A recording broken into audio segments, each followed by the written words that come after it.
Another surprise entry for the budget range and hawak natin is the itel na CT100 4G. Ano nga ba meron sa itel CT100? Powered by the Unisoc na T7250, meron siyang 5,200 mAh na battery, IP54 rated, and meron siyang drop resistance of up to 1.5 meters. And magugulat kayo sa presyo. More details after this quick intro.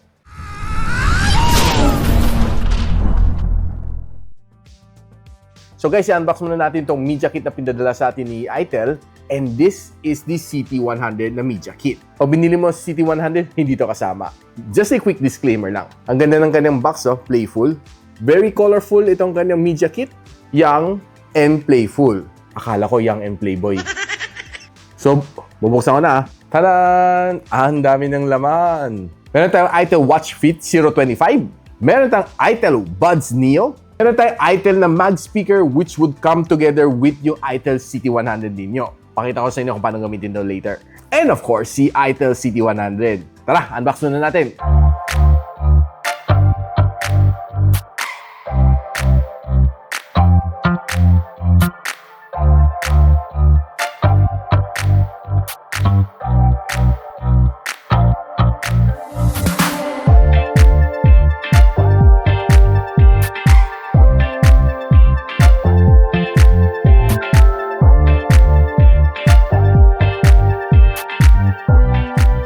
So ito si itel CT100 would come in two variant. Ang kanyang 420 gigs of storage would come at a price point of 6,999.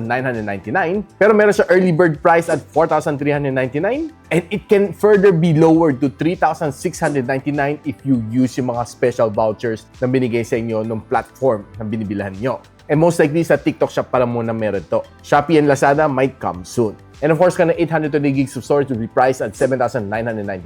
And ang kanyang discounted price for the early birds will be 5,399. And it will be further lowered down to 4,599 if you use yung mga vouchers na meron ng platform. Most likely, it's TikTok. So everything, I'll post the link on the description box below or just simply click the product link.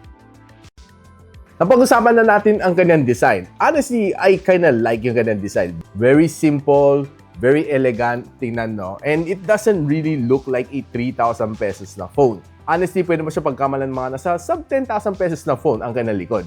Matte finish siya kanyang likod and it looks nice. Meron siyang kunti mga wavy design dito sa likod and smooth naman siya. Pero may grip naman. I like yung kanyang camera bump. Looks very nice and unique. It has a plastic side frames. And of course, nandiyan ba ka ng audio jack, which is, for me, still a winner. One thing to like dito sa kanya is that pwede siya mag-support ng dalawang 4G SIM plus isang micro SD na expansion. And one thing na bummer dito sa phone na ito is that it still sports a teardrop notch, guys. 2025 na. And of course, syempre, don't expect too much kasi medyo makapal ang kanyang bezel. Pero hindi naman sobrang kapal ang kanyang gilid.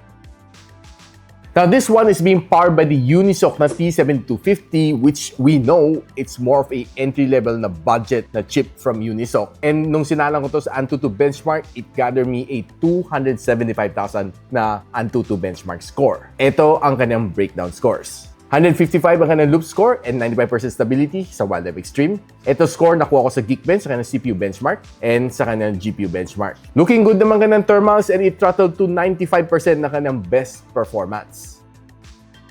Now, usapang battery muna tayo. This one has a 5,200 mAh na battery which can support up to 18 watts na fast charge. Honestly, I would hardly call it a fast charge kasi it's already 2025. At the very least, 30 watts para tawaging fast charging. 18 watts is just for me a pretty normal na charging speed. Now, if you ask me naman kung kaya naman ito magtagal na one whole day, honestly, kayang-kaya naman itong phone na ito, si Unisoc T7250, medyo matipid naman siya sa battery. And ginamit ko naman siya as my daily driver to test out tong phone na ito. Okay naman siya. It was able to last me the whole day, basta hindi ka mag-gaming all day long. Walang problema. And nung sinalang ko to sa PCMark na battery stress test, it gave me a 18 hours and 17 minutes na screen on time, which for me is pretty solid. And this, by the way, is rated under 50% brightness and 60 Hz sa screen refresh rate. Napag-usapan natin quickly ang kanyang display. This one has a 6.75-inch na IPS LCD with a 90 Hz of screen refresh rate and 700 nits ang kanyang peak brightness. One of the things na okay sa kanya is that medyo mataas kanyang brightness. So kung medyo maliwanag naman ang araw, well, honestly, you can still view the things dito sa phone mo. Unlike the other brands na at the same price point, medyo mahirapan kasi normally they just pack in a 400 to 500 nits sa max brightness. Medyo mas may kunti extra miles si ITEL CT100. And another thing guys to remember is that this one has a drop resistance of up to 1.5 meters. So kung accidentally nahulog mo from the table, expect mo mag-survive naman ang kanyang screen. Plus, it's also IP64 rated, by the way. Now, if you're using this one for social media, expect na okay naman maging performance nito. Nung ginamit ko to sa Facebook, sa TikTok, and of course sa Instagram, nung suswipe ako, okay naman ang aking swiping experience. As long as you have a good internet connection, you won't have any problem using this phone sa social media. Now, if you're watching naman your favorite shows dito, this one can only display up to 720p. Expect na medyo mas lower quality konti compared sa watching mga 1080p. Pero I would say na for its price point, not bad na ang kanyang quality ng screen. Now, one of the things na tinry ko dito is ang kanyang loudspeaker. It only has one loud firing speaker dito sa ilalim. Honestly, it's, well, hindi ganong kalakasan. Pero bumabawi naman siya dito kasi meron siyang audio jack or pwede mo gamitin yung kanyang mag speaker. Ito yung guys. Pero you need yung kanyang case just to be able to use yung kanyang magnet sa likod. Yan guys. Ito ang kanyang power button to turn on. Pakinggan natin ang sabihin niya. Bluetooth mode. Uy, tumino na yung kanyang English. Hindi siya katulad ng earlier days na ganito ang sinasabi. Your Bluetooth is ready to pair. Well, gumanda na nga ng English dito. So, i-connect lang natin dito sa ITEL Mag speaker. So, maririnig mo, sabi niya connected and makita mo RGB na yung lights, no? Hindi na blinking blue. This is a sign na connected na siya. So, all you need to do is snap dito sa likod. So, it would act as parang mukha siyang cooler, no? Pero hindi siya cooler. Pero pwede mo siyang gamitin pang patol sa table para ganito ang viewing angle mo. Yan, ganito. O, diba? Ayos, diba? Galing. Galing ng design nito. Sinagad ko kanyang sounds eh. So, patugtog tayo.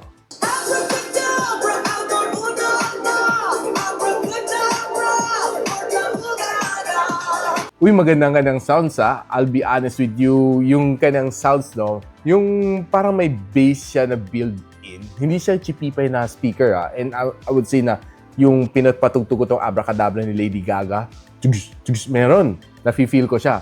So, okay if it's paired together with tong speaker na ito.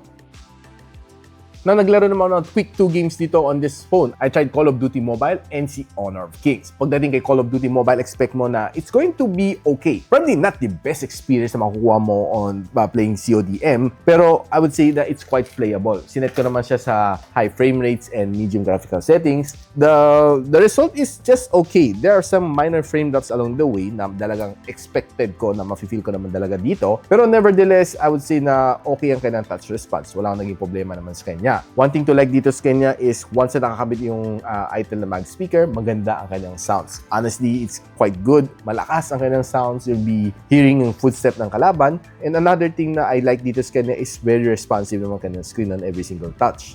After 30 minutes of gameplay, umabot ako ng 40 degrees Celsius.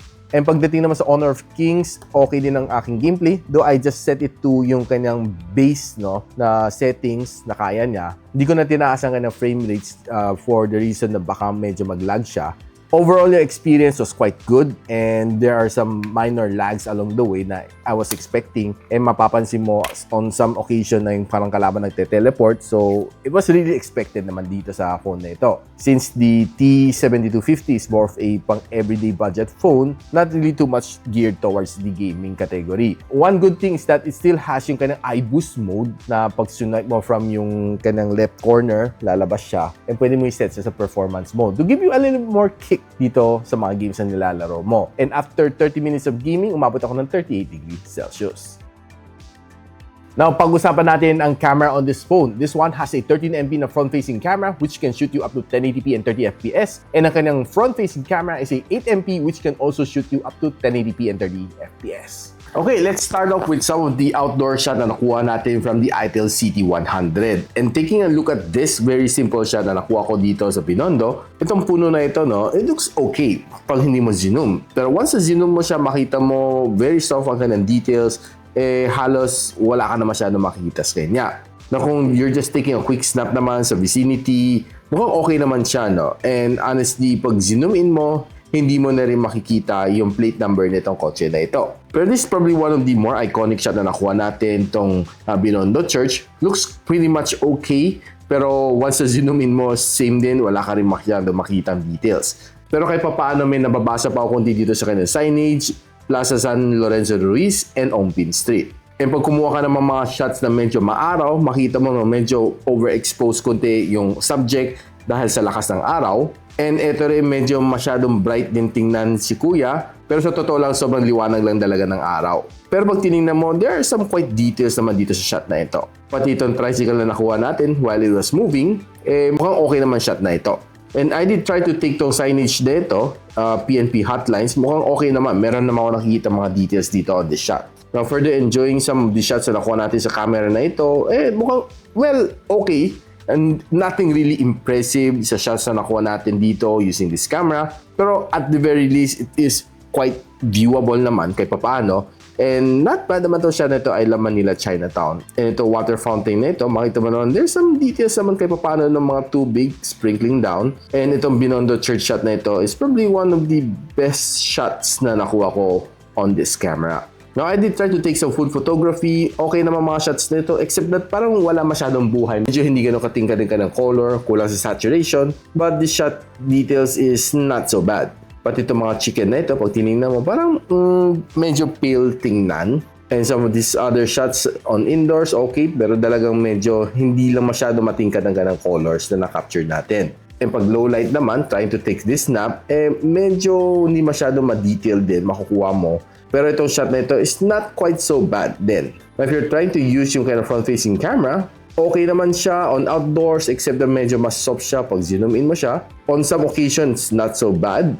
Pero pag on indoor, mapapansin mo medyo wala na masyadong details talaga. Pero on outdoor, well, pwede pang pagtsagaan.